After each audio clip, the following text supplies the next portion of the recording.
Mga ka-Ross, good morning po. Kamusta po tayo lahat? Ito, welcome back po muli dito sa aming channel. Ngayong araw po ng Biyernes, August 1. Bali mga ka-Ross, maraming salamat nga po pala doon sa nag-comment regarding po dito sa rubber matting. Yung pinaalala niya po na dapat yung sasakyan natin na Suzuki Carry Utility Van, meron dapat ganito. Pero doon sa mga nakapanood na ng previous vlog natin, ano po siya, meron po siyang trapal pero hindi po talaga sapat yung trapal lang. Maganda yung rubber matting. Salamat po doon sa nagpaalala. Ito, meron na, dumating na yung order natin. Ang sukat nga po pala nito is 4 feet by 8 feet. Saktong-sakto pero hindi naman po makukuberan lahat. Makakaroon siya nga po pala, merong part ng video natin kahapon ang hindi ko na naisama sa upload natin ngayong umaga. Gawa po ng sobrang haba na po ng video, inabot na po siya ng 1 oras. Isasama po natin yung last part ng video natin kahapon na hindi po natin na-upload. Tsaka meron tayong konting sasagutin dun sa mga katanungan regarding dun sa mga bintana nitong harapan ng bahay ng ginagawa nating mga up and down unit. So meron nagsabi doon na bakit hindi na lang daw namin sinama sa renovation. So logic naman yun, kailangan naman talaga isama. Kami nga sinasama namin yung hindi na part ng trabaho, pero bakit yun hindi natin sinama? So meron din na bakit yung bubong hindi na lang daw inalign. Hindi naman po ganun kadali yun dahil gawa ng kailangan pagkasunduan pa po natin ng kliyente yun. Once na binaklas natin lahat yun, ang may tendency po kasi mako-compromise natin doon yung manpower. Hindi sapat ang ilang oras lang doon. So mahabang oras din yun, baka abutin din ng buong isang araw. Ang pagbabaliktad lang din noon kasi akala nila basta lang babaklasin, babaliktad rin. So hindi, papaliwanag po natin. At saka kung ilang tao din po ang kailangan sa pagsagot po dito sa mga katanungan niyo. So samahan niyo po muli kami ngayong araw po ng Biyernes. Enjoy watching po. Let's go. Tutuloy ko lang to. Tara.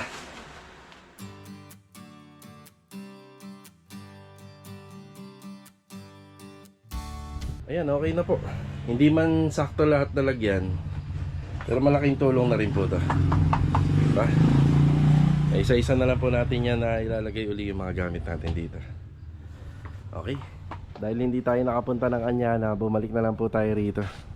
Yan na si client po naghihintay na po dun sa phase 3. Minsan may pagkakataon na hindi ako natutuloy mag-update sa isang site kapag lalo-lalo na may bisita tayo. So nandyan yung client natin sa phase 3 na magkikita kami ngayon. So dito, buhay na yung harapan ng bahay. Yan o, ganda na. Tapos dito banda, pinalinis na natin yung tiles. Napakalinis na, bumalik na siya sa dating texture niya. Yan dating niya. Tapos tile grout na lang. Ang gagamitin natin dito is yung kulay gray. So, sa mga laylayan, pinaayos ko na. Ay yung mga laylayan dito, yan, kailangan maayos yan kapag turn over natin. Tapos dito banda, yung trench drainage natin, papalinis po natin yan. Pinasilicone sealant ko na rin po ito. Yan yung mga gilid niyan. Para kahit yung butiki, langgam, hindi makakalusot. Tapos pinalilinis ko yung ilaw na kinabit namin dito. Kaya wala po yung ilaw po dyan. Yan, pinalilinis muna natin. Nabalikan na rin po ito nila Master Ryan. Ayan, okay na. Sila Master Ryan dito. Ayan. Tapos retouching na lang si Kuya Dindo pataas. Yan, pinapalinis na rin natin yung sa salamin. Okay na rin yung mga laylayan dito. Ang ganda na. Ito, okay na rin to. Nalagyan na rin po ng sealant. Pati dito. Silyado na rin siya. Ang ganda na pagkakadali. Ayan. Malinis na yung bahay dito. Ang kulang kuya yung waterproofing nung ginawang palitada kahapon. Yes, sir. At saka yung dito banda sa likod nito. Yan, okay pa. Pagkasabayin ko na yun, para sa kanila. Sige po. Yan, tapos dito, konting retouching pa rito banda. Pwede na. Yan. TNB. Yan, TNB na second floor. Yan. Yan, may hallway. Yan, liwanag. Sakto-sakto. Second room. Ito sa second room. Yan. Actually, ito yung master's bedroom. Ito yung second room. Yan. Okay na. Kompleto sa Ricardo's na tayo rito. Yan, konting check up. Check up natin ng konti yung cabinet. Yan, minsan may dumi yan eh. Nakakalimutan. Yan, kompleto. Nandito yung accessories ng ito. Accessories ba tawag dun? Nandito. Yan. Drawer. Yan, drawer. Malinis. Malinis yung drawer. Yan. Yan, malinis din. Okay. Okay na tayo dito.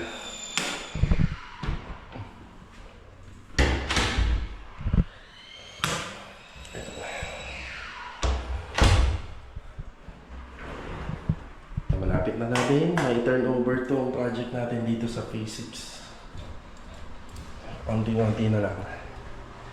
Turn over na natin siya. Ito nga po pala yung ilaw nandito. Yan. Yan yung ilaw. Yan, papalinis na natin to. Yan. Madali lang naman linisin yan. Mas mahirap kasi siya linisin sa taas. Madali lang naman yan baklasin. Yan. Oh, sa taas na. Yung mga Wala na rin pala makakawala sa mata ni Master Dindo. Yun. Ikutan na natin lahat. Ikutan na ni Master Dindo yan. Yan, tapos dito naman tayo sa kabila. Kanina, nandito sila Master Ryan. Ninatapos na lang nila yung aluminum cabinet dito.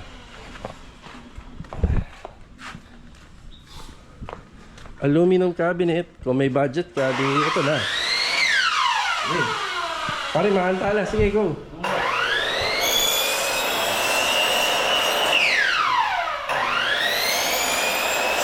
Yan. Ito na ang aluminum kitchen cabinet ni client. Yan, pasensya na, medyo madilim pero kahit pa paano nagbigay naman ng liwanag ko. Oh, yeah. Yeah, APC. Diba na? Second floor. Nandito yung isang pintor natin. Kuya Rigor. Kamusta dyan, Kuya Rigor? Ayan na. Ready for finish to. Ready for finish. Yan, bali wala pa yung pinaka-final color lang ng ating walls. Pero ito, finish na. Bukas, ready. Yan, finish na yung natin dito. Kisame. Yan, flat lang naman. Kasi pag flat, malinis talaga siya tingnan. Ayun, ang linis. Oh. Flat white. Pero mas maganda sana to kung naka-PVC panel. May pinadadagdag nga si client dito. Gusto niyang pakabitan ng kornisa.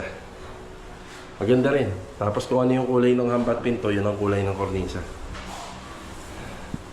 Yan, babalikan na lang nila Master Ryan to.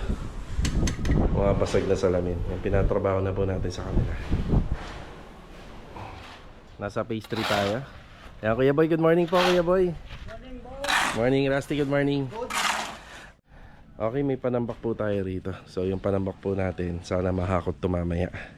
So sana para hindi siya nakasagabal dito sa daanan. So ang layout namin, ito. Yan, nakaano na po tayo rito. 3 poste lang. Tapos ito cladding, yun naman po isa 2-door gate. Yan, bali, ang unang binubusan nila yung puting natin doon sa likod. Yan. Yan, dito sa likod, pa-apply muna tayo na pinapuro ko to. Ayan, puting-putik. Yan, pinapuro po natin yung sulignum dito. Kasi ang daming puno. So ito lang naman yung update natin dito. Tapos itutuloy po yung excavation dyan para naman sa tie beam. Yan. Tara. Good morning sa mga client owner namin dito. Kila Ma'am Catherine, good morning po. Ayan, bali nandito tayo sa Riego de Dios Project. Update sa buhangin. Paubos na. Pero hindi na tayo nakakailangan ng sobrang dami dito. Baka yung mga susunod natin ipapadeliver, yung bistay na siya. Marvin, good morning, Marvin. Morning. Si Master Jojo. Good morning, Master Jo. Good morning. Adonis, good morning. Log, good morning, Log. Yeah. Paaliwalas na talaga kapag malapit na siyang matapos. Oh. Lalo na kapag may tiles na. Kasi nagko-complement na yung ceiling at saka yung flooring. Mas lalo siyang gumaganda. Si Kuya Philip nandyan ba? Nasa taas si Kuya Philip. Si Kuya Philip. Sabi ko sa kanila, buksan lang yung mga ilaw para malaman natin kung merong dapat ibalik. Wala rito si Kuya Philip. Where are you, Kuya Philip? Kuya Philip, good morning po. Good morning. Kuya Philip, 3 in 1. Kuya, yung ano natin ha, may ano ba? May sapin? Wag pagasgas yung ano, hila. Salamat ha. Ayan. Materials, kompleto naman kuya. Sige, ayun. Okay, yun lang naman po yung update natin dito. Si Master Jojo nandito, tuwing umaga yan nandito siya. Kung hindi ako, siya, palita kami.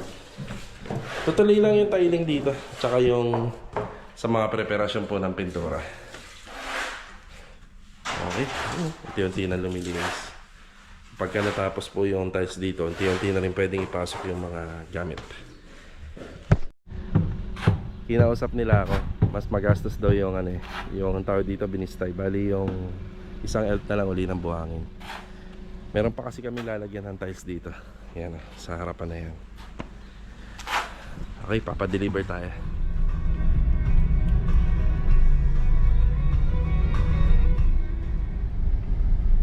After ko manggaling sa Riego de Dios Project, dumiretso muna ako rito sa Anyana Bel Air East. Yan, kahapon di na ako nakapunta rito. Siya nga pala, kung magkakaluwag ngayon sila Archie, yan, ipapahakot na po natin tong panambak. So naka-schedule to, bali yung permit naman natin or yung gate pass para sa hakot panambak until August 5. Ayan. Kuya Richard, good morning po Kuya Richard. Sandy, good morning po. Kaya ano, pagtulungan nyo na lang tatlo kayo dito, no? Bago umuwi, ano natin to, linis at saka paluwagin. Sila client alas 9 nandito. Mamaya bukas. Bukas alas 9 ng umaga. Nandito sila. Kasi sila sir madalas umuupo-upo rito. Paluwagin lang konti. Yan, ito na po yung nagawa nila Kuya Richard po dito. Ayan. Ganda na ng ating canopy. Poste. Ganda na. Yan, lilinisin na lang po ito. Pwede na tayo magpa-set ng ating mga grills and gate. Ayos na rin po yung taas. Linis na. Tsaka pala may tinatanong sa akin si client dito, pero hindi talaga makukuha according dun sa drawing niya eh. Kasi dapat ito lang ang lalabas. Kaso nga lang, ang sukat lang kasi ng tiles is 60 by 120. Hindi natin mapagkakasya. Hindi natin makukuha yung design. Bali ang diskarte na lang na napag-usapan namin nila tile setter, magkakaroon siya ng 3 layer. Magiging 3 layer po siya. So ganito na yung parang pinaka magiging outcome. Yan. Marami-rami pa naman no, ang buhangin kuya no? Hanggang matapos tong linggo na to. Yan ano ko to Kuya Richard to. Pinapaganda ko, pinapaayos ko.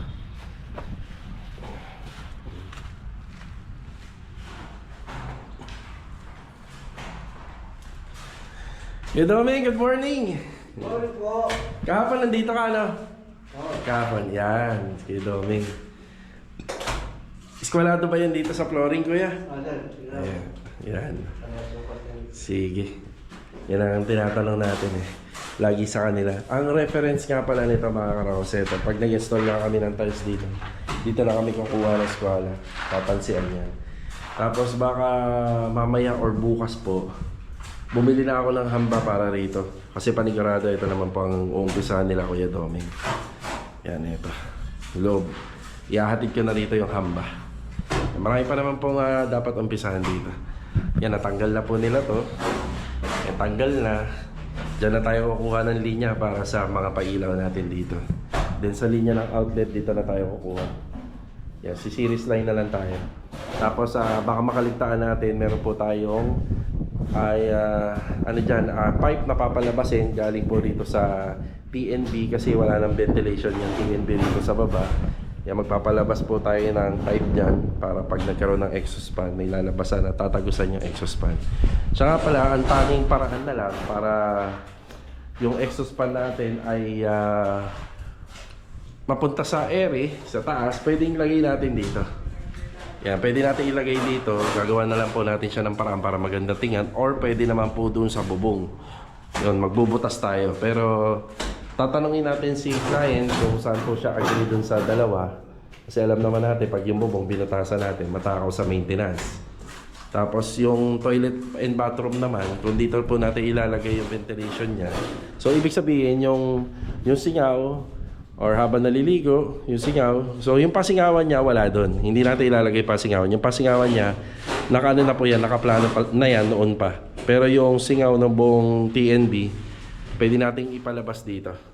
Yan. Depende na lang kayong tatanungin natin. Pero para sa akin, much better doon sa dulo. Doon nga lang sa maintenance, bumutasan yung bubong. So, pwede naman dito dahil open naman po to. May bubong yan, nakasetback lang ng 2 meter, open naman po yun doon sa dulo. So, pwede naman dito para rin sa akin. Yan. Tanong na lang natin si client. Semento, nabibilang na lang. 2, 4, 6, 8, 10, 11. Kaya pa yan hanggang sa linggo.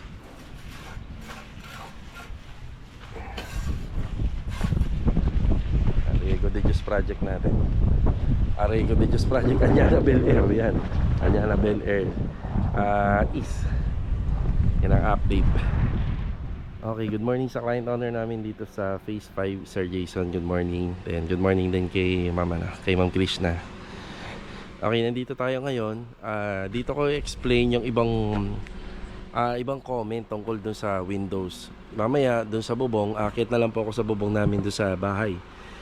Yung bubong namin na row house. Okay. Bali, yung mga up and down kasi na atina, yung sa harapan, hindi mo yan basta-basta pwedeng baguhin. So, imagine na lang natin ito yun. Kasi hindi na tayo aakyat eh. So, dito dito may mali. So, hindi naman natin sinasabing mali. Parang ito kasi yung design nila. So, hindi ko naman sinasabi dun sa vlog na hindi na pwedeng buksan yung bintana. Sabi ko, wag mo nang buksan kasi bagong silicone sealant. Ang sinisilan po dun, hindi po ito mismo. Bubuksan po muna namin yung bago namin isisilan. So, ang sinisilan dun dito sa gilid. Ito kasi ang dyan, ang may diferensya. Itong hinge na to. Dapat ito, hindi siya masyado nakadikit dito. Kailangan, may steel frame pa siya sa ilalim. Kasi ito, pag binuksan mo to, pag sinilant natin yan, ayan, dyan pumapasok ang tubig. Ngayon, pag sinilant mo siya, pag medyo medyo malambot pa, matatanggal lang din. Yan ang problema. Ang dapat na gawin dito, tatanggalin to, babaguhin yung steel frame. So, magkakaroon pa ng steel frame yan dito sa ilalim para naka-elevate to. Hindi siya direct na nakapatong dito sa ating sa ating pader. So, ang mangyayari nun, medyo malaking trabaho rin yun. Kasi bukod sa sisinsilin to, dadagdagan pa to dahil a-adjust yung sukat niya pati sa taas. So, mababago yung design. So, dito po sa Lumina Homes, meron pong tinatawag na construction ban. So, hindi mo pwedeng baguhin yung original na design unless magpapa-approve ka muna sa engineering office. Dahil nandun sa kaso na yon. So, hindi naman po lahat ng bahay ay may ganong kaso. Dito po sa amin, pag nag-o-ocular kami, gawa na kasi yung bahay, hindi na po namin to tinitingnan. Tinitingnan lang namin yung site, yung location, yung elevation, yung access. Ayan, yan lang po yung tinitingnan namin. Pero pagdating sa mga ganito, huli na natin to nalalaman kapag umulan na. So kagaya rito, maganda yung pasimano nito dahil pababa. Pero hindi naman lahat ng gawa ganyan. So ang pinaliliwanag natin doon, ito po ay huli na namin na nalaman itong bagay na to. So kung babaguhin mo to, bali tatastasin mo po yan. Pag tinastas mo yan, kailangan baguhin mo rin yung mga bintana, tatanggalin mo. Kaya yung iba mga ka-row house, mapapansin nyo sa ibang mga gawa namin, di baling hindi na nila makuha yung construction ban. Ang ginagawa nila, pinapa-glass and aluminum nila yung mga bintana. Kasi sinasabi na rin po namin sa kanila yon, sinasuggest namin. Yun nga lang, ay hindi lahat ng client ay pabor po sa mga suggestion namin. Kasi kung isasama natin sa renovation yon, mako-compromise doon yung manpower namin. Siyempre may manpower kami sinusunod. Pinagkakasya namin lahat ng budget. Ngayon naman, sasabihin naman namin yan sa mga kliyente, yung mga disadvantage niyan, balang araw, pwedeng ganito.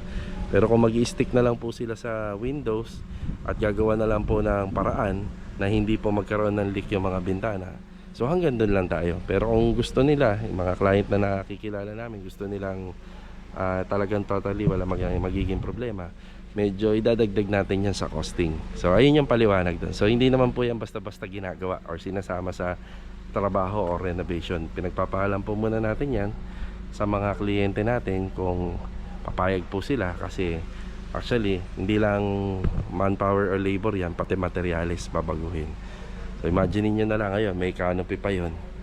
So babaguhin po din natin yung design ng bintana at babaguhin din po natin ng bahagya yung design ng pader. So ang mangyayari kasi dyan, pag sininsil to, hindi na po siya ganito kanitingan. Para siyang may ano rito, meron siyang groove dito. Yan. So idadrop po kasi natin to. Sa madaling salita, para siya magkakaroon ng moldura. Yun ang magiging disenyo. Ayan, bali isang idea lang po yun sa mga explanation na pinaliliwanag natin dito sa vlog. Pero ika nga, doon sa mga pinuntahan namin nung nag-assess kami ng back job, hindi naman po lahat nagkaganon. May mga ilang unit lang.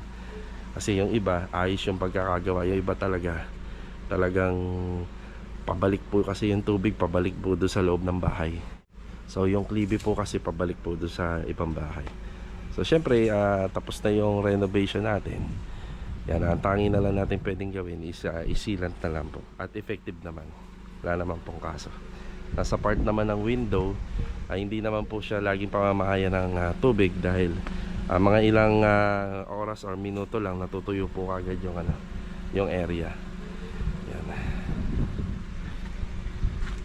Yan, si Master Jojo bumalik na dito. Si Louie pala, mukhang masakit yata yung ngipin. Yan, ang gagawin namin dito is yung kaha. Yung kaha ng ng kusina. Yan dito.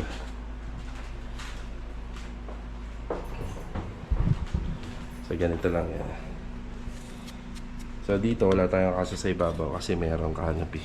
O kadalasan yung mga yun sa harap, maiksi yung canopy. Yung ginawa ni Louie dito medyo makapal.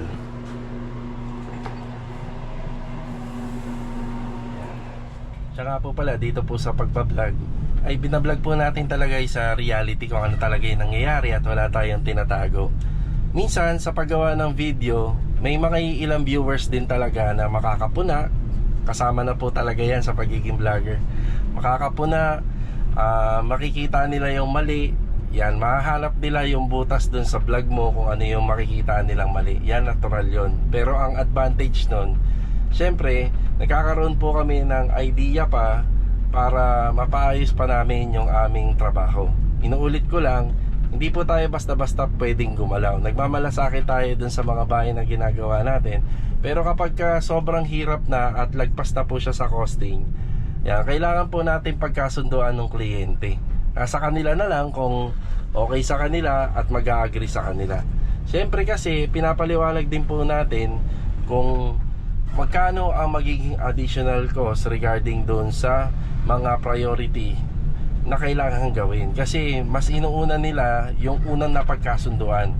Itong mga nakikita natin na bagay na to, adds on na lang na pwede nilang ihabol sa huli. So importante, matapos at mabuo yung bahay, matirhan nila, yung mga ganitong klaseng minor issue, pwede naman po nilang ihabol or pwedeng gawan na lang ng paraan. So ayan po yun, maraming salamat po sa mga nagko-comment tungkol sa mga nakakakita ng konting disadvantages sa video. Yan, maraming salamat kasi kahit papano nai-improve po natin. At saka syempre meron tayong now-open na topic and idea. Yan, so sa bubong naman po tayo, doon tayo magpapaliwanag. Mga karos, kain muna tayo bago tayo makyat ng bubong. So ang ulam natin is sinigang na makarel. Makarel na galing sa dilata. Yan, sinigang, niluto ni mother.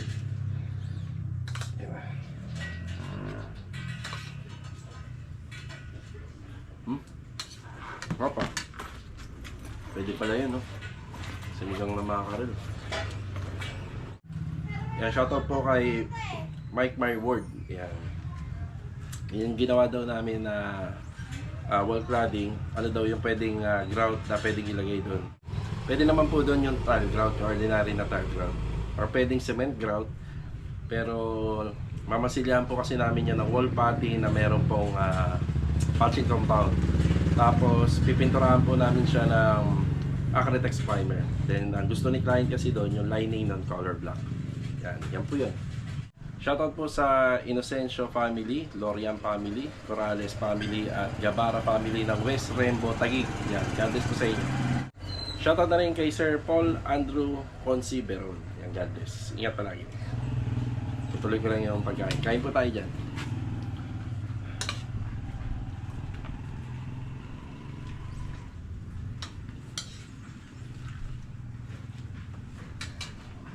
Mga karos, nandito tayo sa bahay.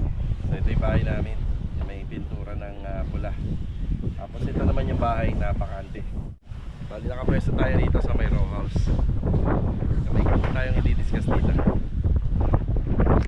Ito na lang yung pinuntahan natin kasi yung mga bubong dun sa ginagawa natin, ayoko nang umakyat at ayoko nang apakan kasi malinis na. So maka repair and maintenance na siya at saka pinturado na. So dito mapapansin natin, may dalawang bubong dito na yung isa baliktad, tapos yung isa tama yung pagkakalagay. So ito yung baliktad.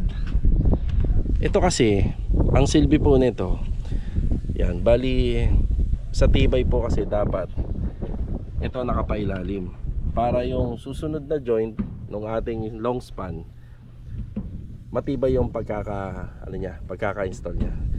So yung sa vibration mas maganda, pag ulog mas maganda, every time na tumatapak nakasandal yung pangalawa dito sa pinagsasandalan. So ito naman yung tama, yan yung tama. So dapat ito ang nakikita natin sa ibabaw dito. Okay, isang explanation, sabi doon sa comment, bakit hindi na lang daw baklasin lahat, isama na lang daw sa renovation. So una, ganito, paliwanag po natin. Pag binaklas mo yan, kailangan mo magpaalam doon sa may katabing unit, lalo na kapag ka-inner. So ibig sabihin, ito inner, magkakadikit lahat. Ang ginamit po na ano rito, na capping ay iisa lang. Ayan, pansinin nyo, iisa lang po yan. So pag binaklas mo to, kailangan magpaalam ka rito sa kapitbahay kasi hindi mo to mababaklas nandito sa side lang. So pag binaklas mo siya sa side lang, hindi pulido pagkakagawa na mangyayari doon, may matutupi. Pag babaliktarin lang natin siya, madali siyang tingnan. So sir, baliktarin nyo lang naman para maging maayos. Kumbaga babaklasin nyo lang naman po ulit, tapos i-install nyo na ng tama. Okay, ganito, tatanggalin mo po lahat muna to, yung flashing pati to. Iisa-isahin mong tanggalin ang screw niyan at ang rivets. Yan, iisa-isahin mo. Siguro sa flashing, pag natanggal mo ng maayos to, yan, natanggal mo yan ng maayos, yung mga flashing na yan, magagamit mo pa rin siya na kagaya ng nakita natin sa una. Ibig sabihin, may babalik mo siya ng maayos. Itong bubong, kapag tinanggal natin to isa-isa at binaliktad po natin, yan, isipin na lang natin, yung screw niyan, hindi na po yan magtutugma. At alam po yan ng mga latero at nag-install ng bubong, yung butas niya hindi na po natin makukuha sa akmang butas. So magpapanibagong butas tayo doon. At doon magkakaroon na ng diferensya yung bubong. Kasi syempre may una na siyang butas. Pag binalik po natin siya, tinanggal natin at binalik, mas marami pa pong trabaho ang mangyayari. Kasi mas maganda magtrabaho sa isang plain lang na bahay na wala pang bubong, i-install tayo ng bago, mas madali yun. So dito, costing pa natin po yan regarding sa manpower. At hindi lang yun, yung original na nakita po natin doon sa bubong, hindi na po natin magagaya yun ng saktong-sakto. Kailangan na natin doon na maraming elastosilsilan, mga panibagong tech screw, rivets, panibago, or just in case baka magpalit pa po tayo ng mga panibagong flashing doon pagka ganun. Tapos ang isa pa doon, pag yung bubong hindi ganun kakapal, mayuyupi siya. So ayan yung mga according sa experience namin. Disclaimer, hindi ko naman nilalahat na pwedeng mangyari yung ganun. Kaya yan, ipinaliliwanag na rin namin po sa client lahat yan. Depende na lang po kung saan po sila nakafocus. Kasi syempre bago na natin sila makilala, may certain amount na sila ng budget para sa renovation. Itong bagay na to, gawa na. Kaya medyo hindi na po nila to masyadong tinututukan. Gawa na po kasi siya. Kumbaga parang renovation lang ang habol. Kung ganun lang naman may budget sila, isang buong renovation na yung bubong. Hindi na po kailangan pagbaliktarin pa. di ba? Hindi na po natin kailangan iayos pa or tanggalin lahat para may ayos lang natin yung pagkaka-install ng bubong. Hindi na po sana ganun. So kung may pera pa sila ng mas maganda, bibili na po sila ng mas makakapal na bubong, kasi yung bubong na ginamit dito mga 0.4 lang, hindi siya 0.5 or 0.6. Kaya mas madali po siyang kalawangin kagaya nito. Yan. Kaya ayan, sana nakatulong po yung ating vlog ngayong araw doon sa mga nag-comment. Maraming salamat sa inyo, kasi nagkaroon tayo ng idea kung paano natin sasagutin ang inyong mga comment. So sa laki rin po ng sisingilin natin sa kliyente, kasi ito po ay hindi kayang gawin ng buong isang araw ng 2 tao lang.